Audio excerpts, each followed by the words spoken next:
pertama yang membuat kita binasa, kalau Roh Kudus tegur kita pun dosa, lalu kita tidak sadar, kita malah berontak kepada Tuhan. Dia bilang gini, pertama kamu akan mati karena apa? Kenapa dia harus insafkan, saudara? Karena Roh Kudus tidak mau saudara binasa. Saya ulangi lagi, Roh Kudus kasih ingat kita pun dosa supaya kita tidak binasa. Betul ya? Karena kamu akan mati dalam, sekali lagi kamu akan mati dalam. Jadi saudara-saudaraku yang diberkati Tuhan, kalau firman Tuhan kasih ingat saudara, itu bagian dari karya Roh Kudus. Jadi tidak selamanya Roh Kudus bilang begini, lu pencuri mau tuap uang 5.000, tidak perlu. Waktu saudara dengar firman Tuhan, saudara sedang diingatkan oleh firman Tuhan, dan itu seperti Roh Kudus pakai firman untuk mengingatkan saudara. Kadang Roh Kudus pakai orang-orang di sekitar kita untuk mengingatkan kita. Dan saya kasih tahu saudara, kalau sudah taraf Roh Kudus yang kasih ingat, lalu saudara berkeras hati, bahaya sekali. Kenapa? Pertama, karena manusia itu terbatas. Tapi kalau sampai Roh Kudus bilang begini, dia yang ambil alih untuk kasih insaf saudara, lalu saudara tidak sadar-sadar bahwa ini dosa. Saya kasih tahu saudara, ada waktu saudara tiba-tiba mati, dan saudara mati di dalam dosa. Ada amin. Siapa yang mau mati dalam dosa? Ya, saya berharap saudara harus sadar bahwa saudara sedang ada diingatkan Roh Kudus.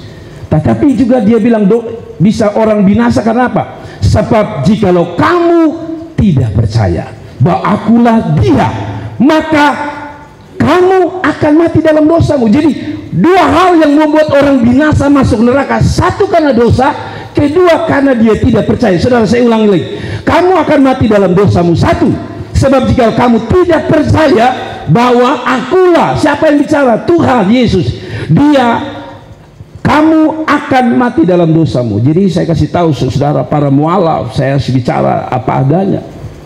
Saudara mau bilang saudara baik pindah di agama seberang, tapi kalau saudara tidak percaya Yesus, mungkin Anda baik. Itu sebabnya kami tolak ini, saudara.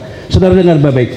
Ada konsep di agama lain yang mengatakan keselamatan itu datang dari apa? Perbuatan baik. Nah, kalau saudara baca ini, berarti perbuatan baik sia-sia. Karena pertama dosa bisa binasakan, kedua tidak percaya Yesus bisa binasakan. Jadi kalaupun nanti dia bikin amal, karena dia tidak percaya Yesus, amalnya tidak dihitung. Saudara mengerti di sini? Ini peranan Roh Kudus. Jadi kalau Roh Kudus kasih ingat saudara, dia adalah Tuhan, satu, supaya kita hati-hati dengan dosa, karena di hadapan Roh Kudus tidak ada yang bisa tersembunyi. Saya ingatkan lagi, kalau kita belajar tentang Roh Kudus, kita harus meyakini bahwa dia tahu segalanya tentang saudara. Amin. Dia tahu siapa saudara. Saudara ada di tempat kotor, dia tahu. Saudara sedang lihat film porno, dia tahu. Saudara sedang lihat film yang tidak benar, dia tahu. Ada amin. Saudara sedang lihat apa? Sesuatu yang tidak benar, dia tahu. Sekalipun atau sekaligus saya kasih tahu saudara, Roh Kudus juga adalah kekuatan orang percaya. Jadi saat saudara lemah, sebenarnya datang pada Tuhan. Nah, mari kita lihat. Tadi dia bilang satu karena dosa. Kenapa dia harus kasih ingat dosa? Karena dosa membinasakan. Kedua, dosa tidak percaya juga membinasakan.